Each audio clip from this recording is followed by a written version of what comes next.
Hello and welcome to Nationwide. We thank you for joining us. I am Lydia Odije Ochi. Welcome to the news.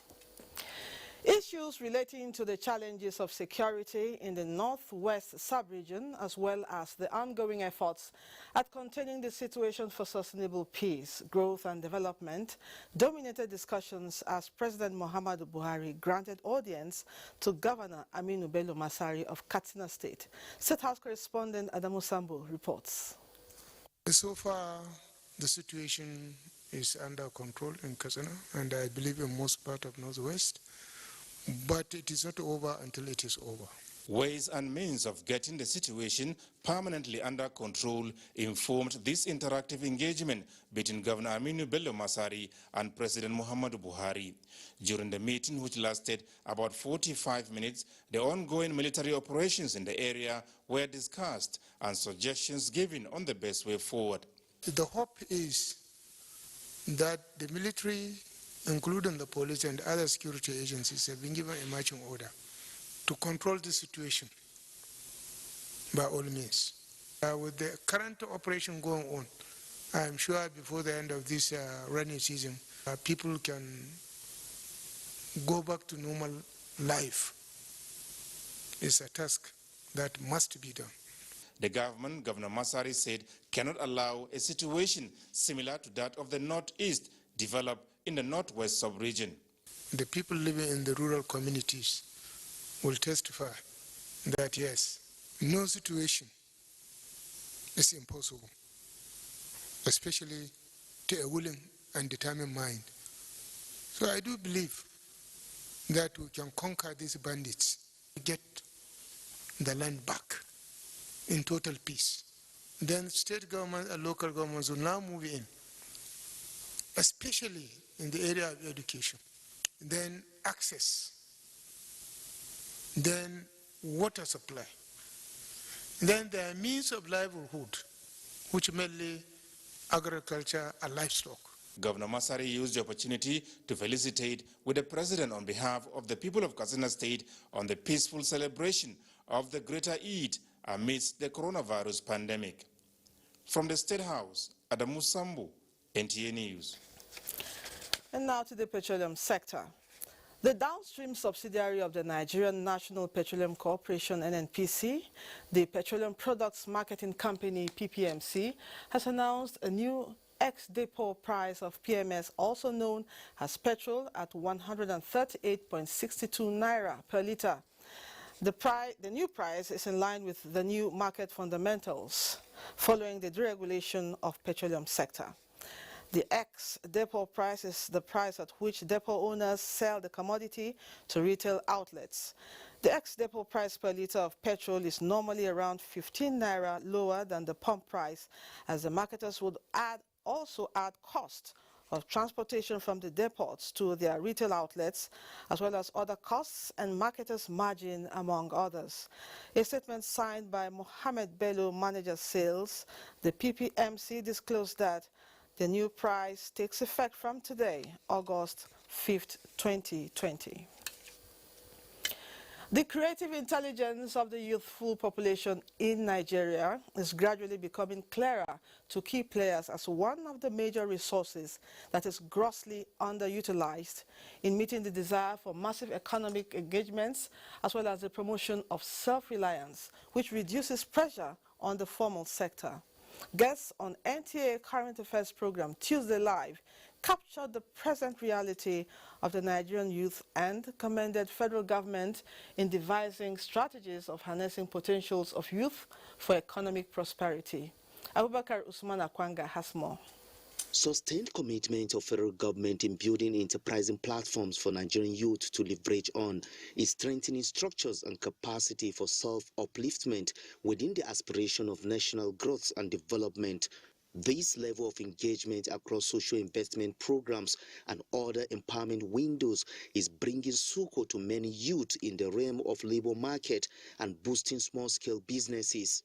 Guests on the program say the recent approval of 75 billion naira youth investment fund targeted at empowering 500,000 youth will create a clear roadmap and serve as a catalyst for addressing insecurity and other forms of national crisis, slowing the pace of national development. We need to move from empowerment to investing directly in our youth. And the AFDB set up a donor fund to invest in the youth in Africa. We've seen AU do the same. About 7 other African countries have done the same. I'm excited that about 75 billion is anticipated to be expended within the span of 3 years. They say as youth, the responsibility of recreating wealth out of the fund is non-negotiable, and prudent management of resources for planning and execution of business proposals should assume uncompromising posture in the interest of the country. How do we manage the implementation in such a way that it's going to be seamless? Youth Investment Fund is an opportunity for private sector people that have been doing this privately now to put the fund in here or to have a conversation with the Ministry of Youth. It was also submitted that the participation of youth in the entire process is a short ticket for the actualization of a long-term aspiration towards the realization of potentially viable society where the organized private sector strives with youth as integral part of the system. In Abuja, Abubakar Usman Akwanga, NTA News.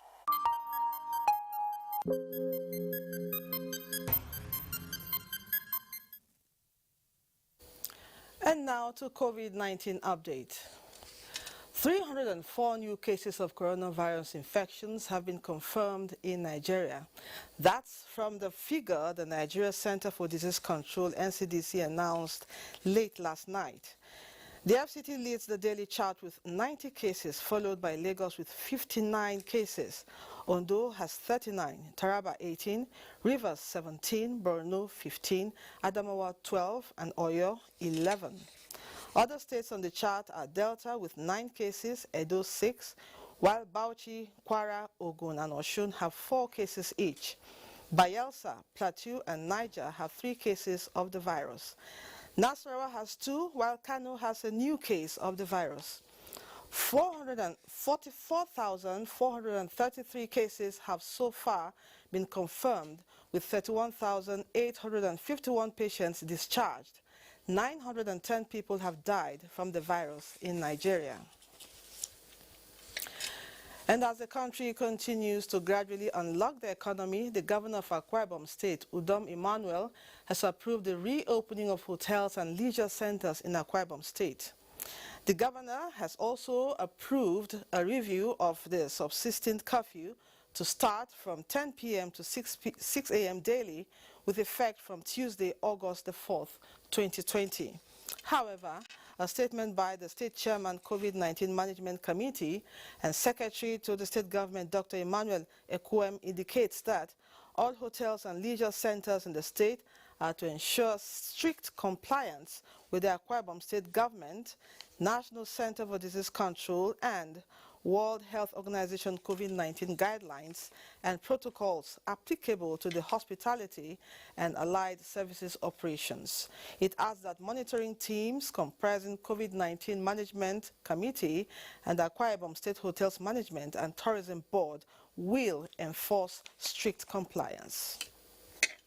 Still on COVID-19, with the prevalence of coronavirus pandemic, face masks have become the new normal. With personal protective equipment, many people make preferences while some use the face mask. Others use the face shields. Correspondent Maureen Leo Ajom reported, as trendy as it may seem to go about with face shields, health experts warn users to wear face masks also. A face shield is simply a curved plastic or plexiglass panel that can be worn over the face for the protection of the eyes, nose, and mouth. The use of face shields has become more prominent since the early days of the pandemic, and today, many people see face shields as ideal if they must prevent the dreaded coronavirus. NCDC is always advising that this is to protect the nose and probably when you cough the mouth and all that. And they warn about taking your hand to the face, touching your hands and all that. So if you wear just this, there's a tendency that even when the virus or the particles comes, it will definitely maybe touch your face. I prefer this one than the nose mask because I can still breathe well. But the nose mask doesn't make you breathe well and you won't feel comfortable. I've never seen someone who put on the shield and also put on the mask. It's only either they are putting on the shield without the nose mask. I've seen it a lot. I think it is out of ignorance that they do that. Some people wear it as a sign of prestige, is considered as prestigious. But how safe is it to use face shields without wearing a face mask? It's not correct to use your face shield without the face mask. The face shield basically provides protections for the eyes. That's the honest truth. That's where it provides protections for the eyes. But the nose and the mouth is still exposed. And so that's why we tell people, in addition to using your face mask, you might want to use a face shield. So please, people should always use both together, or the minimum should be your face mask. Whether the face shield or mask is worn for fashion statements, experts say protection against the disease based on NCDC's protocol is key. In Calabar, Mourinho Ajom, NTA News. The need for continuous disinfection of schools, in addition to observing all protocols by the Presidential Task Force on COVID-19 and the NCDC, was re-echoed on Good Morning Nigeria. This is as exiting classes resume schools nationwide. Guests on the program who applauded the decision to reopen schools in phases also insist on close monitoring on compliance. Lydia Sampson has more. The debate on reopening of schools came to an end with the partial reopening of schools for exiting classes, that is Primary 6, JSS 3 and SS 3. Critical players have committed to the adherence to all protocols, especially physical distance. The girls are unanimous that it is a collaborative effort that should start with the parents inculcating in their words the realities of the new normal. We are doing a symbiotic relationship with our Parent Teachers Association of the Federal Capital Territory. And I don't think any school or any school administrator would like to put the risk of the students and staff. So all necessary things will have to be put in place. It is a wise decision to have the resumption in phases. So the exit classes are the ones that have come in. So there are enough empty classrooms to spread the students to make sure that the social distance aspect is not compromised. The guests reiterated the need for non-contact hand washers and sanitizers to mitigate possible exposure of students. The pandemic has defined a new path for us to follow. And if we are going to really survive now and thereafter, because there's going to be a new trend now, I think all stakeholders in the sector of education have to wake up, put in more effort, and ensure that the standard, talking about the physical standard and otherwise of the school system in Nigeria, is stepped up. The situation is an eye-opener. I am not sure that the system will go back the way it was the pre-COVID-19 era. So if parents are desirous for the safety of their children, and I'm sure with collaborative effort with the administration, these things will be put in place. They insist that the procurement of personal protective equipment by schools and parents to sustain the entire school sessions, as well as information about the health of every student, must be sustained. They are optimistic that with stringent compliance to all the protocols, mitigating the spread of coronavirus in schools is possible. In Abuja, Lydia Samson, NTA News. More on school resumption. There was low turnout of pupils and students as schools resumed for those in exit classes in Ebonyi State after an abrupt closure in March due to COVID-19. Chika Okore, who monitored the reopening of schools in Abakaliki Metropolis, reports. By my time, it said 7:30 a.m. and we are already here at Girls High School at Ziyoko, Abakaliki, which is a government secondary school.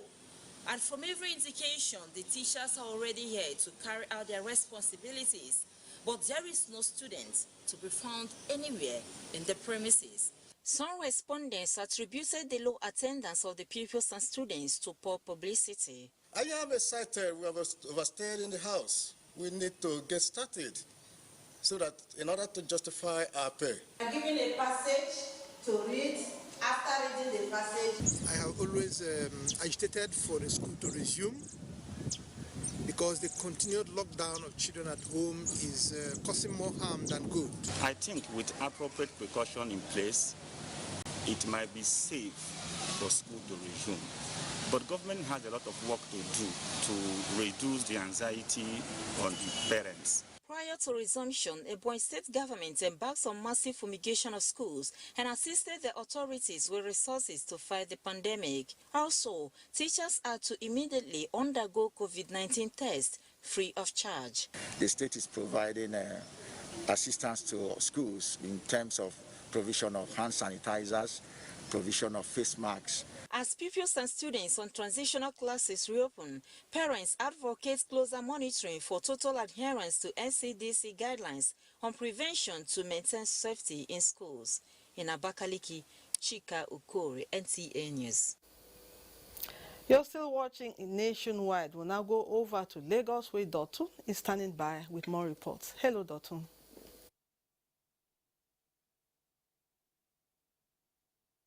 Thank you, Lydia. Secondary schools in Lagos have reopened ahead of the final examination by senior secondary school students, which begins on the 17th of August.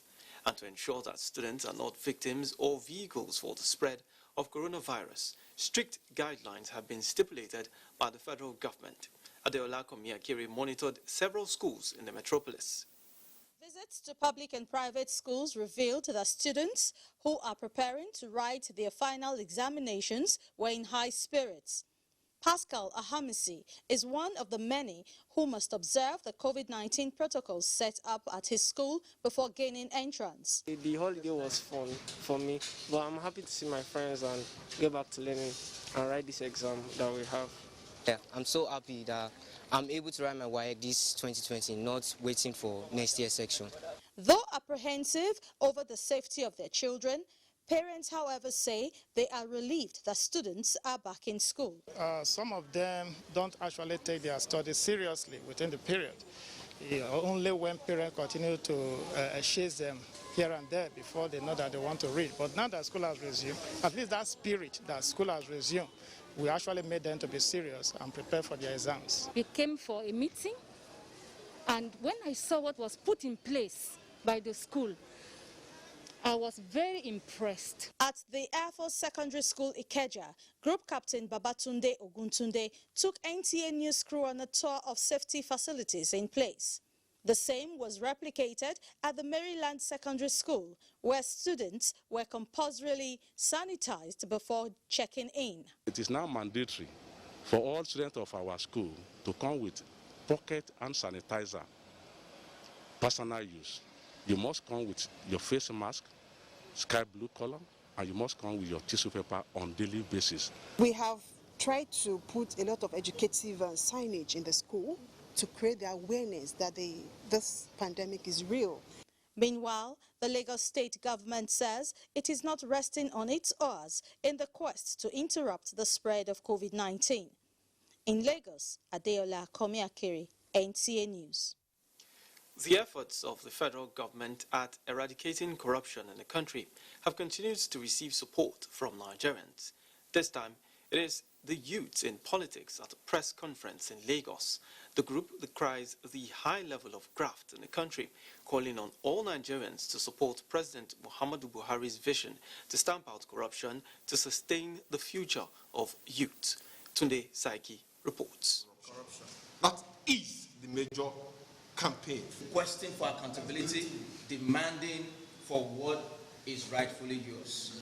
These young men and women, drawn from all walks of life and also from across the country, expressing their determination to support the federal government to bring to book those suspected to have indulged in corrupt practices in the country.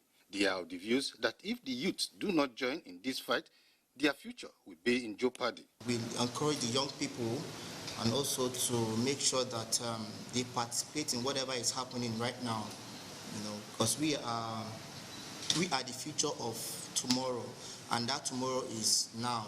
The group therefore advise all youths in whichever political party they belong to ensure that they contribute their quota to the political and social development of the country. In Lagos, Tunde Saiki, NTA News. Let's now take the first break on Nationwide. Nura Tanko Wakili in Sokoto will be back with more reports.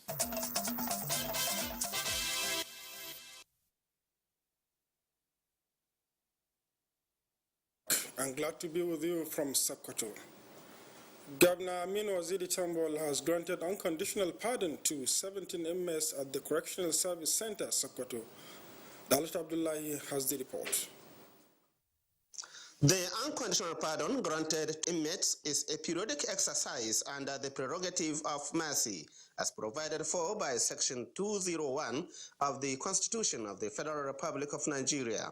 It is also part of the COVID-19 requirements to decongest correctional service centers in the country, as directed by President Muhammadu Buhari through the Attorney General of the Federation and the state governors. While granting the pardon, state governors are mandated to consider both state and federal offenses. Out of the 17 beneficiaries of the current pardon, 3 are federal offenders. The pardoned inmates are expected to abide by the guidelines of the Correctional Service Center through maintaining the change in character acquired during their jail terms. The effect of pardon is magical.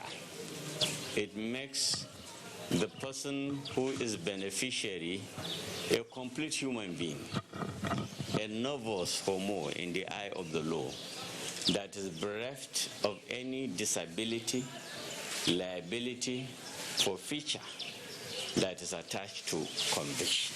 I wish to express our appreciation to the Executive Governor of Sokoto State for his kind gesture and the granting unconditional pardon to those inmates that have shown remorse in their character and conduct. Each of the freed inmates was supported with 50,000 naira to enable them start a new life and reunite with their families. In Sokoto, Dalat Abdullahi, NTA News. Students in exiting classes in Sokoto and Kebbi states have resumed and commenced preparations for their final examinations. Abraham Usman Jibrila has the situation report. At the schools visited in Sokoto, a good number of students in the exiting classes have resumed. They wore face masks as a protective measure against COVID-19. The students were happy with the federal government's decision to reopen schools to enable them write their final exams. With the reopening of the schools, the Sokoto state government has commenced fumigating the schools. What remains is the provision of hand-washing facilities and sanitizers. The idea is that we should go around all schools and ensure that those COVID-19 protocols are being observed. In Kebbi State, lessons have commenced at the schools visited. The students expressed joy over the resumption as the stay-at-home order due to COVID-19 had disrupted the academic calendar. We are getting tired at home. So now we are coming back to school. So I'm very happy. We are very happy the school has resumed because we are tired of staying at home. We have met with the Ministry of Health, Ministry of Budget and Education to ensure that all the required protocols are followed. The Nigeria Union of Teachers and the Parent Teachers Association, however, called on the state education authorities to postpone the resumption until all measures are on ground to curb the spread of the disease in schools. Abraham Usman Jibrila, NTA News. And that is it from this end. Nationwide continues with Lydia in Abuja. Many thanks, Nura.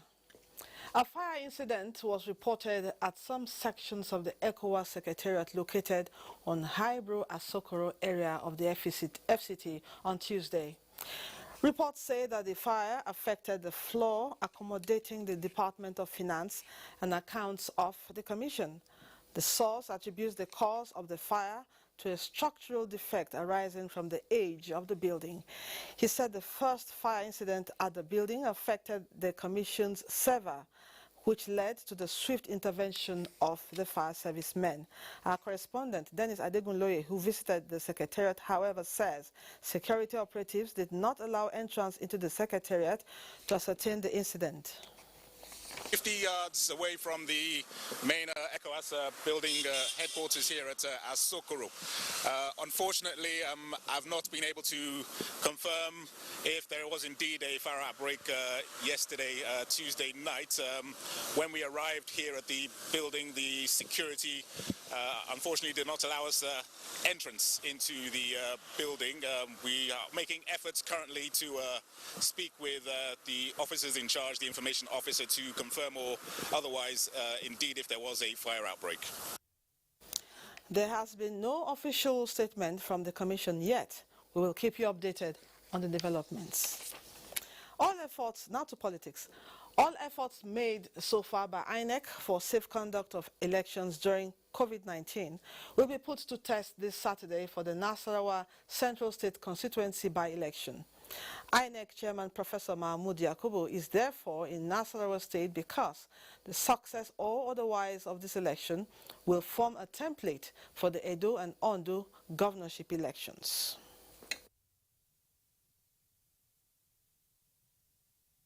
To look at the preparations for the election we are holding on Saturday.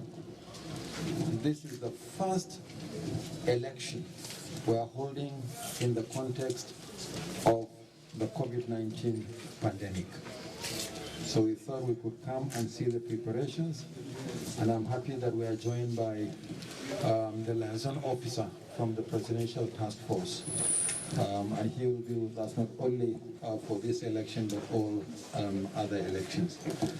The lesson that we learn from this election will help us in Edo, Ondo, and so many by-elections that the Commission is going to conduct. We want to see how far we have gone. As far as the headquarters is concerned, everything that the Nasarawa State Office requires for the election has been provided.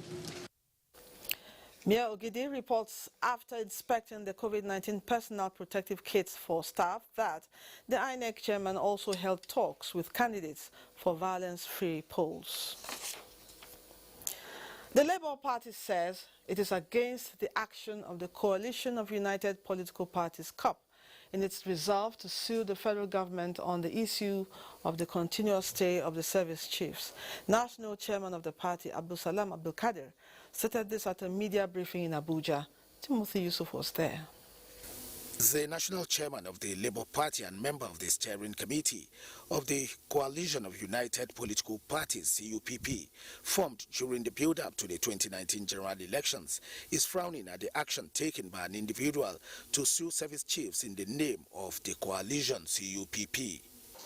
This decision, as well as many others taken by this individual, have not been born out of consultation among members, but a decision exclusively his. This habit therefore begs the question why he does not take his own political party rather than an organization comprising other political party entities. Political parties affected by the latest deregistration exercise by INEC, he explains, should desist from parading themselves as members of the CUPP. In Abuja, Timothy Yusuf, NTA News. At this point in time, we will now go over to Enugu to join Mina, who is standing by with more reports. Mina?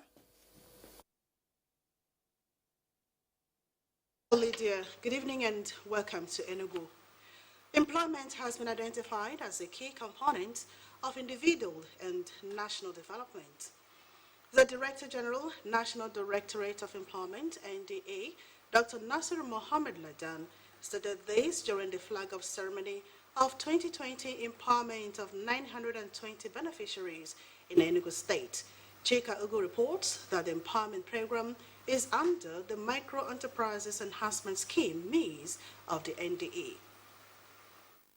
Director General of Voice of Nigeria, represented by Godwin Onwusi, expressed gratitude to President Buhari, whom he said has penchant for improving the life of the masses. He also commended the Director General of NDE for the laudable strides in making youths self-reliant. It's micro because it is meant to help people who are at the lower rungs of the society to try to better their lives. The Director General, NDE, represented by the State Coordinator, NDE, Enugu State, noted that the Directorate has since the last quarter of 2018 to date empowered women and youths in the state in vocational skill training.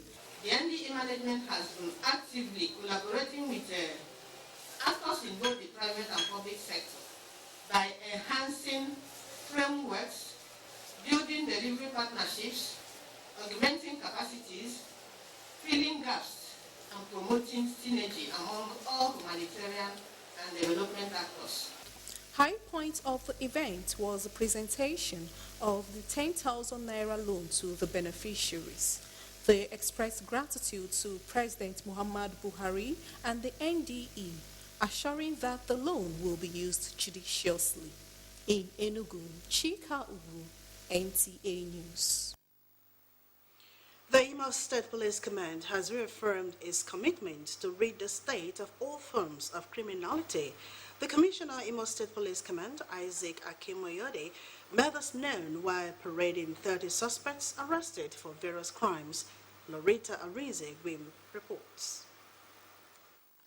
Paraded are suspects alleged to have been involved in various crimes ranging from kidnapping, armed robbery, rape to incest, among others. One of the suspects paraded is a traditional ruler who provides operational vehicle for a kidnap gang who was alleged to have received 4 million naira in exchange for his services, as well as a kidnap gang said to have shot at 3 NDAEA officers and made away with their rifles. The Commissioner of Police, Imo State Command, says his resolve is to take the fight against criminality to the nooks and crannies of the state, stressing that the suspects will be charged to court as soon as investigations are over. I want to appeal to members of the public to continue to furnish police with credible information concerning criminals and criminalities in the communities. And because these people, they don't stay in another place, they stay with the people. Imo State Commander, NDAEA, appreciated the Imo State Police Command in curbing criminality, promising to sustain existing relationship with them. I've never seen anybody that has benefited from drugs, so youth should stay away from drugs. In Owerri, Loretta Rinze-Gwim, NTA News. That's a bit from here. The news will continue in just one.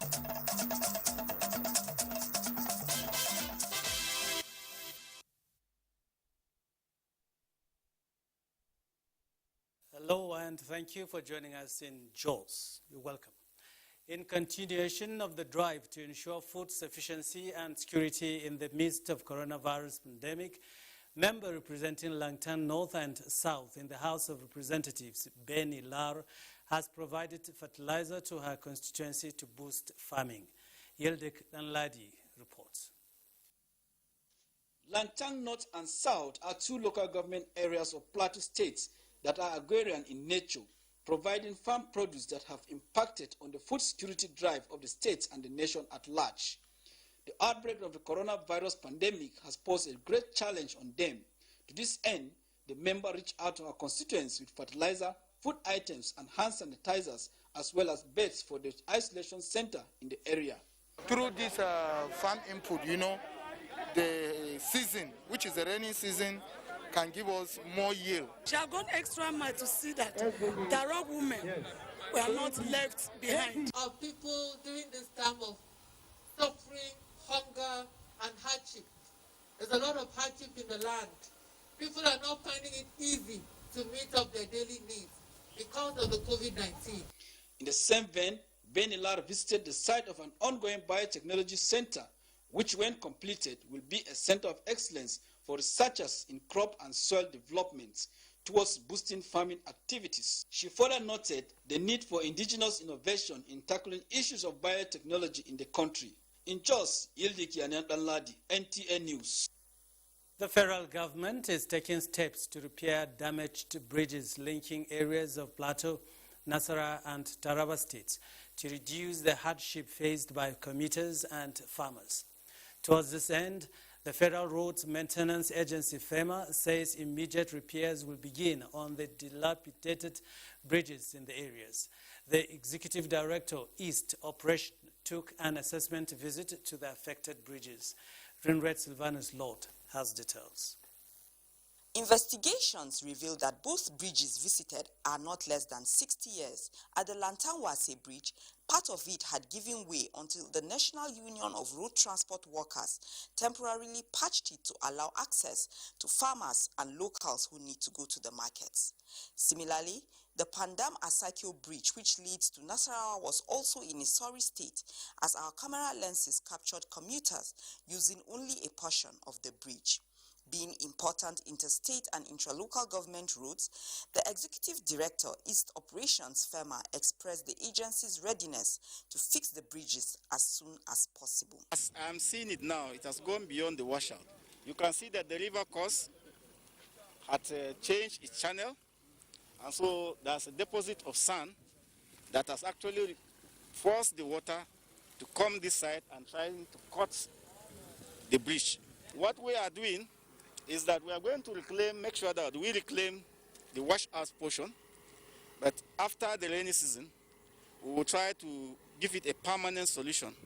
The Federal Roads Maintenance Agency's primary role is to maintain federal roads across the state. In Jos, Rinred Silvanus Lot, NTA News. And that's it from Jos. Lydia, it's back to you. Many thanks, Caleb. The Northeast Development Commission has provided succor to the victims of the recent flooding that claimed 2 lives and destroyed properties in Gombe metropolis. Fatia Awal Abba reports. 200 victims of last month's flood in Akka local government area received relief materials. The items received by the beneficiaries, including rice and other cooking items, is aimed at temporarily cushioning the hardship being experienced by the victims. We are here to support and sympathize at the same time to the people by telling them and presenting some relief materials to them so that we can see how we can come up with the development activities later on. But this is just the first stage of it. While appreciating the gesture, the beneficiary said it will go a long way in reducing their hardships. 2 lives were lost and property worth millions of naira destroyed as a result of heavy downpour last month. Fatia Awal Abba, NTA News. Our next report from Maiduguri says heavy rainstorms in many parts of Maiduguri, the Borno State capital, has worsened the perennial flooding within the metropolis. This situation is causing untold hardship on the residents who fear more downpour at the peak of the rainy season. Jadua John Jassini reports that the corpse of 3 children out of 5 missing in the flood were recovered in one of the communities. Flooding is a regular phenomenon faced in Maiduguri and its environs during rainy season. This is mostly as a result of lack of drainages, silted or lack of outflow where drainages are available, and building on waterways as well as depressions. This has subjected residents to difficulties and damage to property as the water submerged their homes and streets, restricting movements to go about their daily activities. Areas like Fori, Mule Quarters, Mashdimami, Bulunkutu, Wulari Jerusalem, Moromti, as well as 202 and 303 housing estates, which lacked proper drainage systems, have had their fair share of the flood. While counting their losses, which cut across food, shelter and livestock, residents attributed causes of the worrisome phenomenon to lack of good drainage networks. The flood has thrown residents of Fori into mourning, as corpses of 3 out of 5 children that went missing in the flood were recovered. There is need for government to provide adequate drainage systems in this area to ease the flooding experienced by residents. In Maiduguri, Jadwa John Jessini, NTA News. Still on the environment, the Federal Executive Council in July approved the National Policy on Solid Waste Management and National Forest Policy to achieve effective waste disposal and sustainable management of forest resources. To enhance implementation, monitoring and enforcement of the policies, the federal government is interfacing with states to buy into the policies and have them domesticated. Onengi Fineface reports. Seeking the collaboration of states is a move by the federal government intended to address peculiar regional environmental challenges and bridge existing gaps between national and subnational governments in terms of project implementation and feedback mechanisms. Environmental challenges like oil pollution, coastal and urban erosion, degradation of mangroves ecosystem, and loss of biodiversity are some issues unique to the South region and formed the key thrust of the meeting between the Commissioners of Environment in the region and the Minister of State Environment. The concept the state government is running is that a preparation of the artisanal equipment which we call coal-fire, we are putting them together to form cooperative societies, and these cooperative societies will now put their funds together and have a stake. Now, current efforts to mitigate environmental concerns in the South-South, like the planned National Mangroves Restoration Project and identification and upgrade of sites to the status of marine protected areas, as well as synergy in the implementation of the Ogoni cleanup exercise, were considered in the meeting. Because in ending coal fire, we'll have to find alternative means of livelihoods for our young men of the Niger Delta. And the modular refinery is the way to go. But before then as well, we'll have to talk about the remediation and how to stop the oil spillage, because in them doing the coal fire, they actually damage the pipelines. States in the region are expected to increase sensitization and awareness campaigns to address flood and erosion in line with resolutions made in the meeting. In Abuja, Onengie Fineface, NTA News. Now to other matters. Akwa Ibom State Government is seeking a more collaborative partnership with journalists in the areas of information management and dissemination to propel the policies and programs of government. The incoming Commissioner for Information and Strategy, Akwa Ibom State, Ini Ememebong, made this appeal while recognizing the indispensable role of the fourth estate of the realm of productive governance. Ifoma Aikoje tells us more. Shortly after the news of the assigned ministerial portfolios in Akwa Ibom State hit the airwaves, following the swearing-in of the newly appointed commissioners, the incoming information manager of the state government called on the journalists, seeking a more viable and strategic collaboration to ensure that government policies and programs are effectively propagated. The Akwa Ibom State Commissioner for Information and Strategy, Iniobong Ememebong, invited the journalists on board, promising an inclusive sale as he steers the ship of marketing Akwa Ibom State positively. It is to create ways of implementing the vision of the government. My own duty as Commissioner for Information will be to find a way, with your cooperation, to design what His Excellency wants to do in a way that people will understand and accept.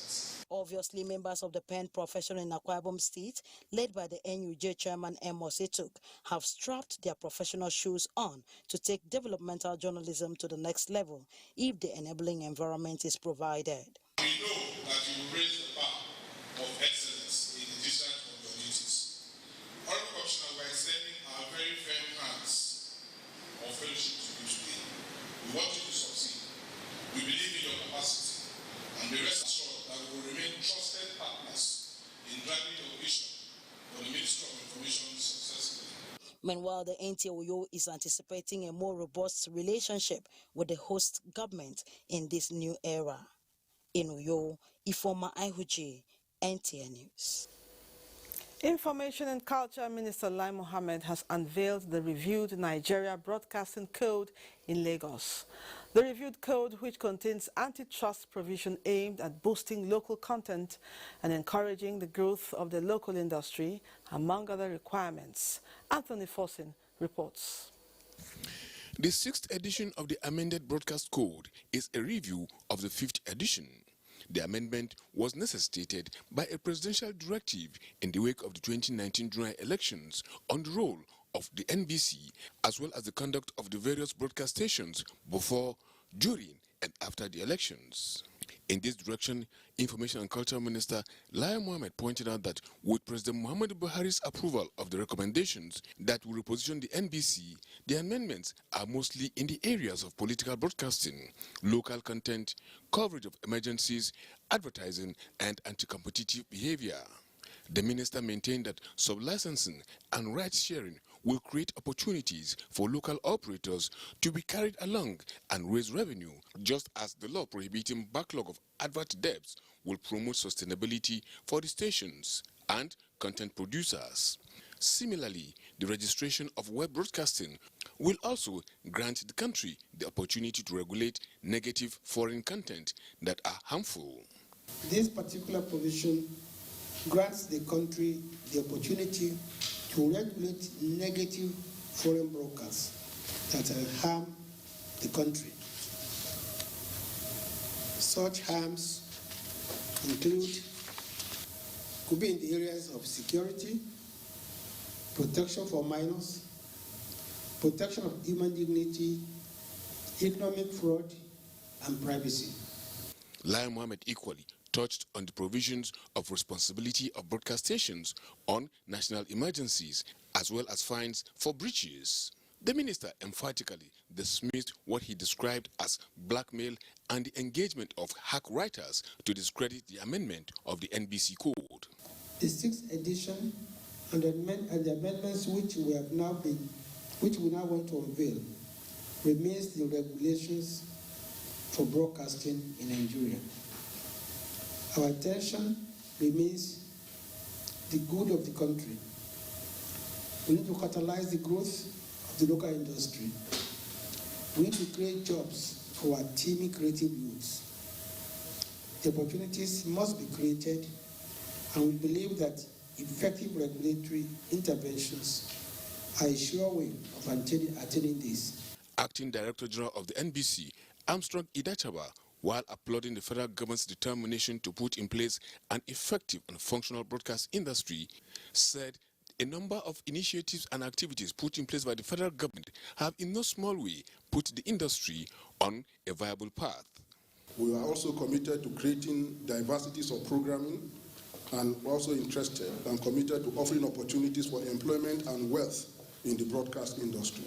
The first NBC Code was published in 1993, with the 6th in 2019 and amended in 2020. In Lagos, Anthony Forson, NTA News. The Nigeria Immigration Service has made a commitment to become more and more technology-driven in its service to the nation. Comptroller General of Immigration, Mohammed Babandede, gave the indication while addressing senior officers in commemoration of the service's 57th anniversary in Abuja. Victor Azu has more. The Nigeria Immigration Service has made conscious efforts to digitize its operations. Migrant e-registration, passport application data processing system, and the migration information and data analysis system, and the list is endless. But as it appeared, coronavirus reared its devastating head and disrupted provision of physical services. Regardless, the high point of these efforts is the technology building, envisaged to be completed later this year. The project is expected to accommodate the ICT database of the Nigeria Immigration Service, with huge implications for Nigeria's internal security. Little wonder that at the commemoration of the service's 57th anniversary, the Comptroller General of Immigration, Mohammed Babandede, considers the future of the service to be digital. Our vision is to put all our data, all our intelligence in one place, analyze and share with other law enforcement as the need may be. This building will give a remote relationship between us, other law enforcement, and the world. In this building, we can connect with all the Interpol countries. We can connect with all other law enforcement, real-time online, without being there. So the future is here. The Comptroller General of Immigration used the platform to also tee off decoration exercise for promoted senior officers, urging them to redouble their efforts. Do not relax.